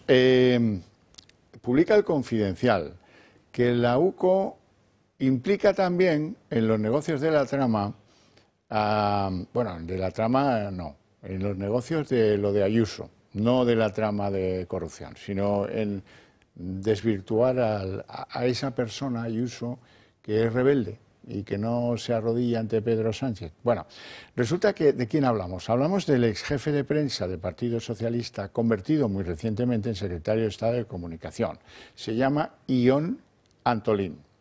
Bueno, pues han averiguado que también estaba en la conjura de necios esta contra el pareja de Ayuso. O sea, que también mandaría o recibiría o transmitiría órdenes de lo que había que hacer, porque todo esto arranca en Moncloa. Lo tenemos clarísimo. Por eso el fiscal general es tan solícito y quiere ganar votos o puntos o lo que sea. También hemos conocido, esta noticia también es bastante sorprendente, que el chico este, Santos Cerdán, actual secretario de organización del PSOE y hombre que está con Sánchez desde que recorría en España en un Peugeot, bueno, pues la cuenta corriente del hombre de milagro, de Santos Cerdán, se multiplicó por 5 después de haber recibido el pago confeso de Aldama. Aldama dice que le entregó 15.000 euros en un sobre en un bar enfrente de Ferraz. Él lo niega. Ayer os contábamos aquí que había pagado lo que le quedaba de un todoterreno que se había comprado nuevo, el 70% del mismo lo había pagado días después de verse con Aldama. Ya lo justificará de dónde vienen esos ingresos, que la cosa es bastante sencilla. Y, hombre, la cosa tremenda ya, esto ya son, si queréis, las segundas líneas, ¿no? Pero hay una segunda línea fascinante. Resulta que Begoña Gómez tiene una amiga, que a esa amiga la colocaron al frente de un centro de investigación del cáncer. Resulta que la amiga lo primero que hizo es pagar sobresueldos a ella y a su equipo, que a su vez son varias amigas. Resulta que también tiene una hermana muy comprometida con el sanchismo, y resulta que se dedican en el Centro de Investigación del Cáncer, donde los investigadores no tienen fondos, se dedican a comprar obras de arte a través de mercantes de arte, lo cual ya es el colmo. Nos lo cuenta Marien Vallejo. Llevamos varios días con la lupa sobre el Centro Nacional de Investigaciones Oncológicas. El objetivo de este centro es concienciar y luchar contra esta enfermedad que solo en España afecta a casi 300.000 personas. Sin embargo, hace unas semanas salió una información que puso el foco en el centro. Sobre él están ahora sospechas de desvío de dinero. Tras esto, y hace 3 días, la directora puso su cargo a disposición del Gobierno. Y el Ejecutivo, por su parte, ha tumbado las cuentas del 2025 y ha exigido una explicación exhaustiva a la dirección. De la directora, de María Blasco, vamos conociendo cada vez más informaciones un poco sospechosas. Blasco es patrona de la Fundación Alternativas, un organismo vinculado directamente al Partido Socialista. Esta fundación, en sus estatutos, recoge que tiene como objetivo el análisis de la realidad nacional e internacional y también la realización de propuestas para resolver los problemas de la sociedad. Se definen además como un centro independiente, pero el nexo que tienen con el Partido Socialista es innegable. Por ejemplo, su presidente honorífico, Pere Portabella, fue diputado y senador socialista. Meritxell Batet, expresidente del Congreso de los Diputados, también figura dentro del patronato. A esto además se suma que la hermana de María Blasco, Amapola Blasco, ha sido nombrada número 3 del Masaiz, la ministra de Inclusión y Seguridad Social. Varios trabajadores del centro, a raíz de todas estas informaciones, han solicitado ya al Gobierno por escrito que cese a Blasco. Y como hay que recordar, son también varios los médicos que denuncian el abandono, la falta de material o el gasto excesivo del centro. Esto es a lo que yo me refiero cuando digo que pudren instituciones, que perjudican las investigaciones que tan noblemente han hecho en ese centro y que es pudrir la institución desde dentro y lucrarse. Sí, y fíjate, porque el programa este de arte que tiene el Centro Nacional de Investigaciones Oncológicas, claro, ellos dicen que, que el dinero de las horas de arte y todo esto y de las exposiciones, tenían hasta una exposición en Arco que les costó 18.000 euros, o sea, no sé por qué esa fijación con el arte, pero bueno, consiguieron de donaciones 800.000 euros, pero es que claro, el gasto en obras, en exposiciones, en viajes por el extranjero, a Oslo, a Mozambique, a Chicago, a Nueva York también, no, perdón, a Washington, te ibas a casi 3 millones de euros. Es decir, y no solo eso, es que también María Blasco, que es la directora, también tiene otra polémica, que es que se repartieron pues un dineral en concepto de regalías y se hicieron ahí unos sobresueldos, que en su caso serían 760.000 euros. Y en su caso pues eran 30.000 euros más al año, porque sí. Y claro, era además una partida que iba destinada al personal investigador. O sea, que es que el caso es tremendo. Y justo coincide las investigaciones que han hecho otros medios de comunicación, que esta María Blasco, directora de este centro, justo paga a tocateja 2 chalés que coinciden con estas regalías, de más de 400 metros cuadrados cada uno, o sea, en Galicia. O sea, un dineral, pero pues de repente lo tenía. Y también favoreciendo a una asociación animalista con la que su novia colaboró, su novia o pareja o esposa, como sea, colaboraba, con 2,4 millones de euros. Es decir, o sea, es que donde llega el socialismo lo pudre. O sea, da igual que sea la lucha contra el cáncer, pues ya no las arreglaremos para desviar ese dinero y hacer cosas que no son el la función de esto, ¿no? Es decir, joder, que es que hay gente que está donando con muy buena fe y el dinero pues está acabando donde no debe, ¿no? No sé si habéis visto las obras de arte, no sé si habéis visto que es que eran unos bidones, o sea, una mierda. Y pues a saber cuánto han pagado por ellas. Me acuerdo de los seres y pienso lo mismo. Es que están en todo lo que tocan lo pudren. Ese dinero es más santo que ningún otro, pero mira, ahí también. Bueno, hay que recordar que Pedro Sánchez es el autor de aquella famosa obra del plátano y la cinta aislante. O sea, que a partir de ahí todo escapa. La política se ha convertido en España en un plátano pegado con una cinta aislante, ¿no? Yo me remonto a las dos piezas anteriores que habéis sacado. Por una parte, a Jon Antolín. Santos Cerdán y Jon Antolín. A Jon Antolín, ya convertido en Guión Antolín. Es decir, un personaje que al calor de la actividad política se promociona como secretario de Estado. Por cierto, voy a decir una maldad respecto a los periodistas, esa transformación que tiene algún periodista convertido ya en mamporrero del poder, donde ya la objetividad se pierde radicalmente y se convierte ya en un servidor genuflexo de lo que diga el poder, tapando todas las miserias que haya que tapar. Yo, esas conversiones que a veces hablamos de la gente, jueces y demás, en los periodistas también hay que verlas en todos los partidos políticos, cómo se han producido, ¿no? Y luego está el caso de Santos Cerdán, que ha quintuplicado, creo que, su cuenta corriente, ¿no? Vamos a ver. Si realmente cogió el dinero que le dieron y lo llevó a la cuenta corriente, es que es tonto ya rematadamente, porque si un tipo recibe dinero negro y encima lo mete en la cuenta, es que es tonto. Tonto es. Pero no sabemos que a este nivel, ya al cubo. Ya, o que se cree impune, que dice, no, a mí no me puede pasar nada. Pero es una pista evidente para un inspector de Hacienda, para un juez. Es que ya es verdad que hasta ahora la impunidad pasaba, pero yo creo que ya son las cosas que no. En segundo lugar, ¿cómo se puede multiplicar? Uno que nace en milagros sabe vivir de milagro. Por eso, ¿no? Que es el milagro de quintuplicar la cuenta corriente. Solamente lo pueden hacer los que viven en milagro, los que nacieron en milagro, ¿no? Ese es el milagro. Claro, el tema es cómo de pronto una cuenta corriente se multiplica por 5. Yo es que no lo puedo entender. Puede ser, oye, una donación, puede ser que sea prestamista y el prestatario le haya devuelto el dinero, puede ser una herencia, pero que lo expliques es muy fácil, lo decías tú, va a ser muy fácil explicar ahora cómo se confirmase que cogió el dinero y lo ingresó en la cuenta. Chico, es que no sirves ni para una barra de las fiestas de tu pueblo. Es que de verdad ni para servir los gin tonics a las 4 de la mañana. Pero es que no me extraña que el nivel sea ese también. Pero bueno, milagros económicos en el PSOE hay muchos. También el hermano de Sánchez, que tenía una cantidad de patrimonio cobrando 55.000 euros al año, supuestos. Bueno, los milagros patrimoniales de la política en España. Tendrán que mirarlo. Bueno, nos vamos con, antes de irnos, hay que echar un vistazo al CIS de Tezanos para despertar una ironía, una risa, si acaso, una sonrisa de todos vosotros. Ha hecho Tezanos con la que llueve, con la que cae. Bueno, pues según él, nada, el PSOE le saca 3,8 puntos al Partido Popular, que está en caída libre, no ignoro muy bien los motivos, ¿verdad?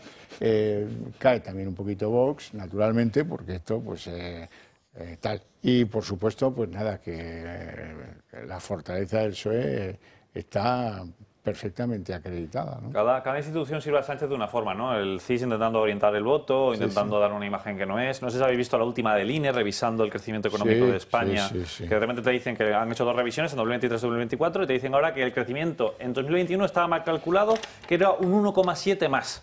Es una barbaridad, cuando estas revisiones suele ser lo máximo que te pueden subir, a lo mejor es un 0,5, y ya es muchísimo. Han vuelto tan loco al hombre que lo llevaba que ha dimitido. Pues es que ellos tienen que vender que España es un éxito económico y claro, ¿cómo lo hacen? Bueno, pues vamos a coger, revisamos aquí y una barbaridad, claro. Señores, no tenemos tiempo para más, lo dejamos aquí con mi agradecimiento a estos dos señores por sus opiniones, su presencia en el programa y a ustedes por su paciencia y su atención. Ahora, eso sí, para ustedes tengo premio porque a la vuelta de publicidad arrancamos aquí el día en 30 minutos.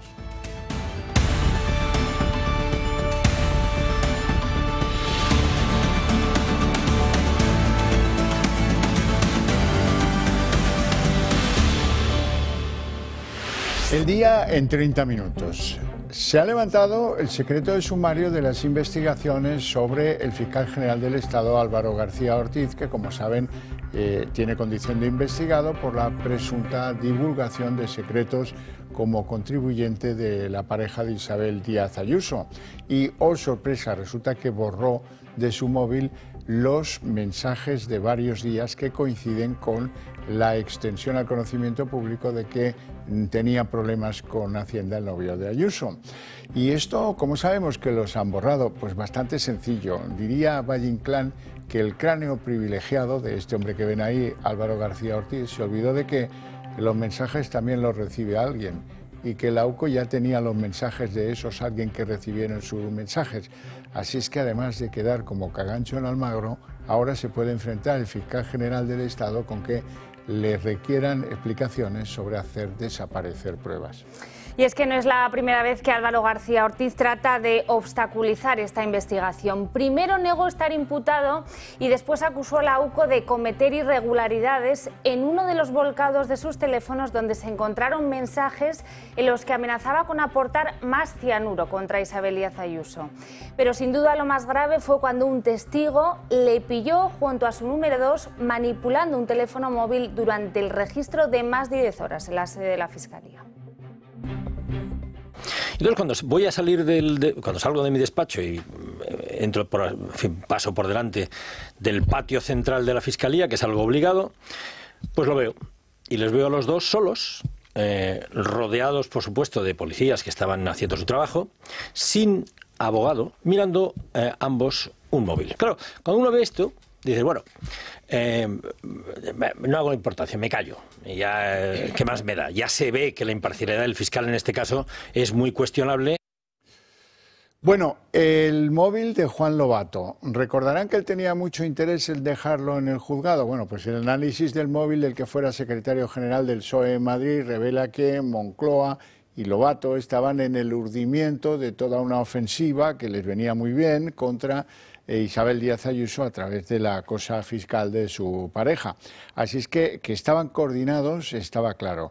Que Ferraz y Moncloa y Lobato, como incluido dentro de eso que es Ferraz, formaban parte de ese tridente que pretendía asediar, si no pues perjudicar políticamente a Ayuso, estaba perfectamente ahora ya en manos del juzgado. Reacción de Ayuso, pues ha emitido un tuit en sus redes sociales en el que dice, entre otras cosas, que Sánchez es un cobarde y viene a definir con bastante claridad lo que pasaba allí. ¿Y qué pasaba? Pues que el aparato del Estado que controla a Sánchez actúa contra una adversaria política. Esto, pues a la presidenta de Madrid y a muchos madrileños nos empieza a quedar muy claro. Y un día después de que el juez haya cursado ese suplicatorio al Congreso, el exministro José Luis Ábalos ha comparecido en una rueda de prensa sorpresa en el Congreso. Desde allí ha acusado a la Guardia Civil de cometer irregularidades al interceptar su correspondencia privada cuando dice eso es ilegal porque está aforado. Ábalos ha descartado dejar su escaño, ha negado ningún enriquecimiento y ha pedido a Marlaska una auditoría para saber desde cuándo lo investiga la Guardia Civil. Ábalos pasa al ataque. Se está violentando claramente a un representante electo. Y denuncia a la Guardia Civil por haber interceptado un sobre que iba dirigido a su nombre. Pero me niego a normalizar una práctica de este tipo. Hay un hecho muy grave para la democracia y es una investigación al margen de una autorización judicial. No estamos ante lo que sería o lo que se conoce o denomina como hallazgos casuales. Según el exministro, los agentes montaron un dispositivo en su domicilio, tomando nota de sus entradas y salidas, así como de su vehículo. Dice que la Guardia Civil, el 4 de noviembre de 2023, llegó incluso a seguir al hermano de quien fuera su asesor, Koldo García, para requisarle una documentación que iba dirigida a él. Para Ábalos, estas prácticas no pueden permitirse, y menos cuando uno está aforado. Sobre ello, la Sala Penal del Tribunal Supremo ya ha activado la solicitud para pedir al Congreso su permiso para seguir investigándole. Cosa que hasta que se resuelva, Ábalos estará a salvo de la vía judicial al menos hasta el mes de febrero. El exsecretario de Organización del PSOE, que ha negado que se hubiera llevado comisiones, así como que exista un pacto con Koldo, el Gobierno o el Partido Socialista, tendrá entonces que hacer frente a nuevas informaciones que revelan su papel principal en la trama de las mascarillas. El digital OK Diario se ha hecho eco de varias conversaciones vía WhatsApp entre el exministro y el comisionista de la trama, Víctor de Aldama. En ellas, Ábalos habla con el empresario sobre cómo traer material sanitario durante la pandemia y un contacto directo que el exministro siempre ha negado, incluso en su declaración voluntaria ante el Supremo. Una nueva exministra de Sánchez se ve comprometida por la trama. Se trata de Reyes Maroto, que fuera titular de Industria, de Comercio y de Turismo, de la que han aparecido WhatsApps cruzados con el comisionista Víctor de Aldama, en los que le facilitaba contactos dentro de la administración, dentro del ministerio, útiles para sus negocios. Se juega que la consideren cooperadora, conseguidora de intereses de la trama. Reyes Maroto, que lo negaba, ahora tiene que aceptar la dura realidad de que esos WhatsApps la comprometen y sobre todo la compromete su actitud, porque, bueno, es una actitud muy genuflexa. Víctor, perdona el retraso, ahí no te preocupes que te va a llamar el que manda en esto de Tour España, que depende de ella, bueno, pues la cosa del poder que tenía Aldama dentro de la administración del PSOE. José Luis Martínez Almeida, el alcalde de Madrid, decía hoy que no está a la altura y que tiene que dimitir del cargo. Tan solo una captura de pantalla ha hecho falta para desmentir a Reyes Maroto. Hace unos días, la exministra calificaba de mentiras las declaraciones de Víctor de Aldama. Bueno, es muy fácil mentir, como hizo este señor, y lamentable que no pusiera encima de la mesa ninguna prueba. Cuando a uno se le señala, por lo menos, que en esas declaraciones se hubiera puesto encima de la mesa alguna prueba.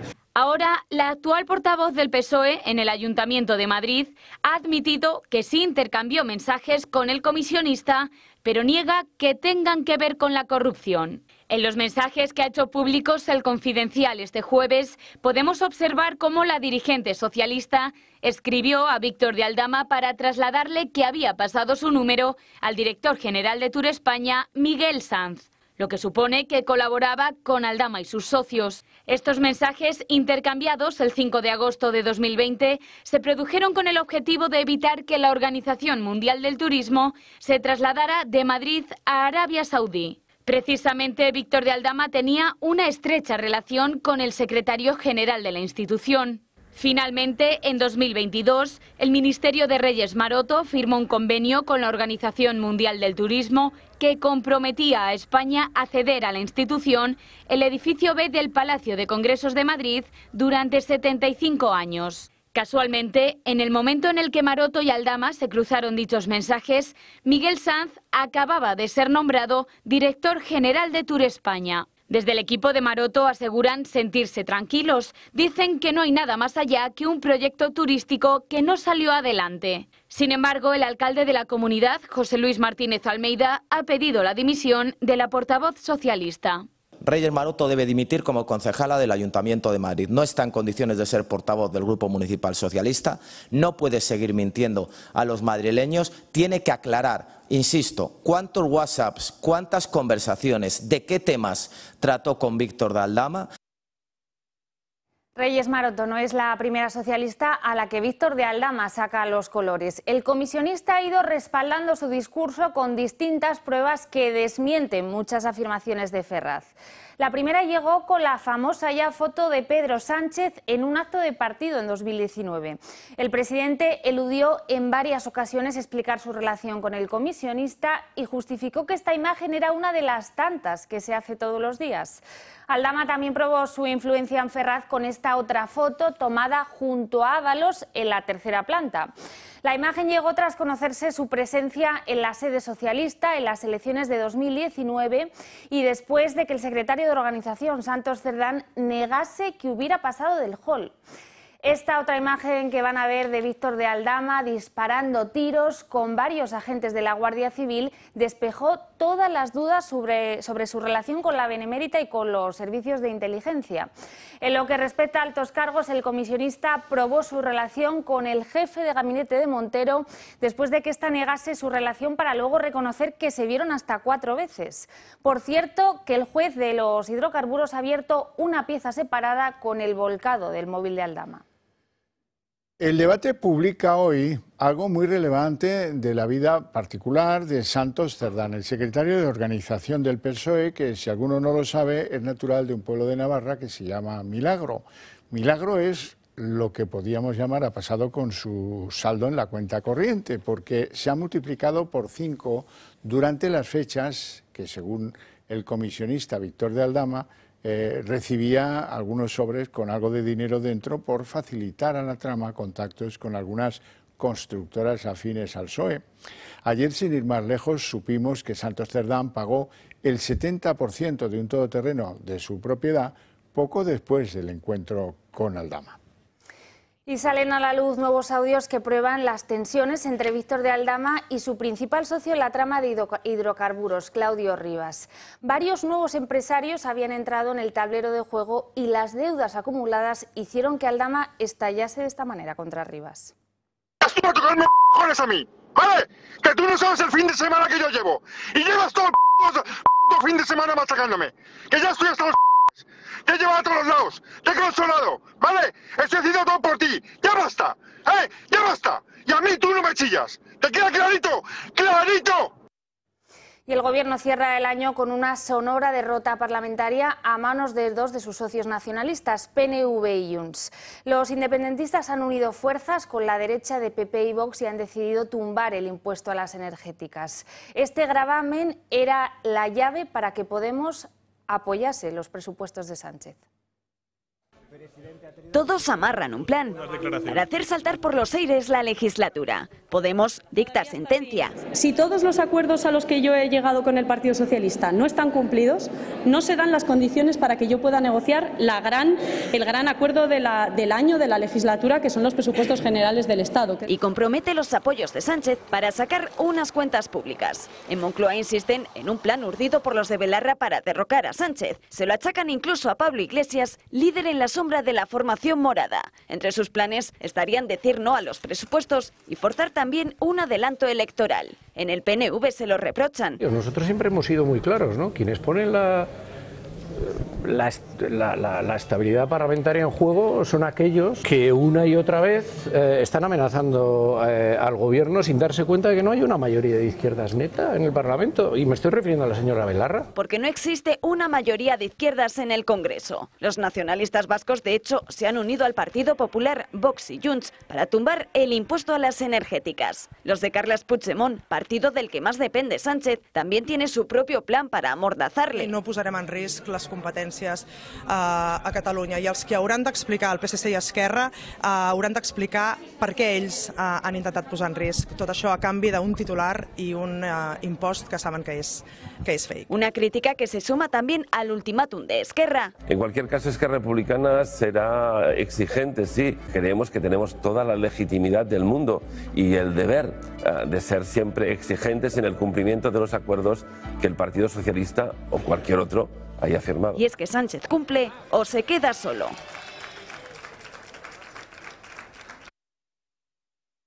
Castigo al Gobierno hoy en el Congreso, que pone en evidencia la inestabilidad de Pedro Sánchez en el Gobierno. Tras numerosos dimes y diretes, se trataba de aprobar hoy la prórroga del impuesto energético, algo que Sánchez tiene comprometido para ganar el apoyo de Podemos en los presupuestos. La votación ha sido un verdadero revolcón. Un revolcón en toda regla porque hay otros dos aliados fundamentales de Sánchez, el PNV y Junts, que le han dicho que no es. Y lo han hecho cada vez con mayor descaro. Por ejemplo, por un lado, en Podemos, Yone Belarra reaviva su amenaza hoy. Dice, oiga, si ustedes no cumplen con el impuesto, no negociaremos los presupuestos. Y por otro lado, los del PNV le dicen que ellos no son los que amenazan y que si alguien pone en riesgo la legislatura no es el PNV, sino si acaso Podemos. Y los de Junts le advierten con todo descaro que se trata de un impuesto fake, porque ellos no van a seguir el apoyo de ese impuesto cuando tal vez el Gobierno lo lleve como decreto ley a convalidar al Congreso. Así que es imposible cuadrar el círculo. La salida del Gobierno es de corte bastante fraudulento. Sabiendo cómo están las fuerzas de ese apoyo de la mayoría progresista, el lunes van a prorrogar el impuestazo vía decreto ley. Y luego, cuando eso tenga que ser refrendado por las Cortes, pues entonces ya veremos, ¿verdad? Se lo van a tumbar casi seguro. Por el camino, pues habrá quedado una sospechosa teleconferencia, muy curiosa, de María Jesús Montero con el fugado Puigdemont, que evidencia el nulo compromiso del fugado con la estabilidad de la legislatura de Pedro Sánchez. Y en medio de este panorama político y de la tormenta judicial del Partido Socialista, Tezanos publica hoy el último CIS del año. Se trata de un barómetro que vuelve a situar a Pedro Sánchez como ganador, pero ojo, con 2 puntos menos que en el último barómetro. En segunda posición tenemos al Partido Popular. Y otro de los matices que nos aporta este CIS, el último que por cierto se ha hecho después de las polémicas declaraciones de Víctor de Aldama, es una ligera subida de Vox y también una ligera subida de Podemos. Bronca en la sesión de control al gobierno valenciano en las Cortes. La oposición se ha tirado al cuello de Carlos Mazón, el presidente de la Comunidad Valenciana, al grito de Mazón dimisión. Ha habido de todo en esa jornada de la Cámara. Justo el mismo día que hemos conocido que la Fiscalía aprecia delito de financiación ilegal en el PSOE en las elecciones de 2007 para la Comunidad Valenciana. Y esta imagen de las Cortes Valencianas contrasta con esta otra que les vamos a ofrecer en el Parlamento de Andalucía. Al ritmo de palmas y de guitarras se han despedido el año diferentes diputados del Partido Popular y de Vox, que han querido también celebrar que tienen presupuestos para 2025. Se trata de una tradición que viene ya de la época socialista y que ahora el presidente de la Cámara, el popular Jesús Aguirre, ha querido rescatar. El PSOE ha presentado una denuncia contra Vox en la Fiscalía General del Estado por presunta financiación irregular. El PSOE alega que Vox capta donaciones no transparentes en sus mesas de propaganda y cuestiona que hubiera recibido Vox un préstamo de 6,5 millones de euros por parte de un banco húngaro que se llama MBH Banknirt, cuyo principal accionista es el Estado húngaro. Por su parte, Pepa Millán, la portavoz de Vox, dice que esta denuncia presentada por el PSOE en contra de su formación, la verdad es que lo que pretende es desviar la atención de los casos de corrupción que acechan al sanchismo. Pues que lo único que quieren hacer es desviar la atención de sus casos de corrupción. Hasta donde yo sé, hoy precisamente la Fiscalía Anticorrupción ha confirmado que el PSOE se financió ilegalmente en la Comunidad Valenciana durante su campaña. Eso es lo que hoy se sabe. Y también se sabe que el Partido Socialista está absolutamente cercado por la corrupción. Entonces el Partido Socialista necesita desviar la atención de esos casos de corrupción que les están cercando y que están haciendo a este gobierno absolutamente insostenible. Y solamente con una oposición firme se va a lograr echar a este gobierno. Desde luego no pactando con los socios del gobierno, no pactando con los golpistas, que al parecer es lo que pretende el Partido Popular. Y en el plano internacional, repulsivas estas palabras de Vladimir Putin. En su tradicional rueda de prensa de despedida del año, el presidente ruso ha retado a Estados Unidos a batirse en un duelo en la capital de Kiev, para saber cuál de las dos potencias cuenta con el armamento más potente. Putin asegura que quiere saber si las defensas occidentales son capaces de derribar un misil ruso. El líder del Kremlin ha asegurado también que está dispuesto a hablar con Donald Trump para poner fin a la guerra. Pues ha llegado en Francia el fin a uno de los juicios más mediáticos que conocemos, el caso Pelicot. Ya saben, un marido aparentemente normal que drogó y violó a su mujer, a su esposa, la presentaba para que se prostituyera con diferentes hombres estando drogada, un caso que conmovió a medio mundo, eso duró una década, y hoy el marido, Dominique Pelicot, ha sido condenado por violación agravada y sedación química a su mujer, a Giselle, a una condena de 20 años de cárcel, que es la pena máxima vigente en Francia. Y en Valencia, la ONG del chef José Andrés ha dado nada más y nada menos que 5 millones de comidas y reactivado 35 negocios en Valencia tras el paso de la Dana. Es el balance que hoy ha hecho el propio cocinero, que ha decidido volver a Valencia 50 días después de la catástrofe. En todo este tiempo, World Central Kitchen ha estado acompañando a los valencianos con la colaboración de varios chefs y de 15.000 voluntarios. Una de ellas es la mujer que ahora van a ver en pantalla, se llama Isabel Muñoz y pese a su edad ella asegura que seguirá ayudando lo que haga falta porque ella es principalmente una de las afectadas. Bueno, pues hasta aquí el día en 30 minutos. Les deseamos una feliz noche a todos, especialmente a los que sigan con la señal del Toro Televisión. Y les dejamos como cada noche con la programación prevista. Volvemos mañana a las 9. Que descansen.